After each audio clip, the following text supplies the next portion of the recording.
చాలా సింపుల్‌గా ఆయిల్ ఇలా స్టోర్ చేసుకునేయండి. చాలా మంచి టిప్స్ అనమాట. ఇలా నేను ఒక హనీ బాటిల్ తీసుకున్నానండి. ఇలా మనం ఎప్పుడు డీప్ ఫ్రై చేసిన ఆయిల్స్ మనం సెపరేట్‌గా మనం ఇలా యాడ్ చేస్తూ ఉంటాము.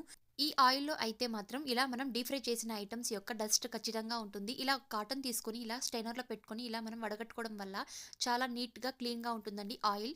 తప్పకుండా ట్రై చేసేయండి. సెకండ్ టిప్ అండి. ఆన్‌లైన్‌లో కొనే ఆయిల్ డిస్పెన్సర్, ఆయిల్ బ్రష్ ఉంటుంది కదండీ! మనం ఇందులో తయారు చేసుకోవచ్చు. ఇలా పైన కట్ చేసుకొని ఇలా ఆయిల్ బ్రష్ మనం ఫిట్ చేసుకొని ఇలా కొద్దిగా క్లే అంటించుకొని ఇలా ఫిట్‌గా చేసుకోవడం వల్ల చాలా ఈజీగా ఉంటుందండి మనకు అప్లై చేసుకోవడానికి. తప్పకుండా ట్రై చేయండి. మూడవ టిప్ అండి. ఇలాంటి పీడియాష్యూర్ డబ్బాస్‌లో మనం 1 కేజీ ఆయిల్ ప్యాకెట్ స్టోర్ చేసుకోవచ్చండి. అది నిలబడుతుందనమాట. నాలుగో టిప్ అండి. ఇలాంటి కెచప్ బాటిల్స్ ఉంటాయి కదా! ఇలా పైన హోల్స్ పెట్టుకొని ఇందులో మనం ఆయిల్స్ యాడ్ చేసుకోవడం వల్ల చపాతీ అండ్ దోసల మీద పోసుకోవడానికి చాలా బావుంటుందండి. ఐదవ టిప్ అండి. ఇలాంటి గాజు బాటిల్స్‌లో మనం ఆయిల్ స్టోర్ చేసుకోవడం వల్ల ఆయిల్‌నెస్ ఉంటుంది అండ్ పగిలిపోతుందనమాట. చాలా సింపుల్‌గా ఇందులో మనం స్టోర్ చేసుకోవడం వల్ల పగలదు. తప్పకుండా ట్రై చేయండి. ప్లీజ్ ఛానెల్‌ని సబ్స్క్రైబ్ చేయండి. Thank you.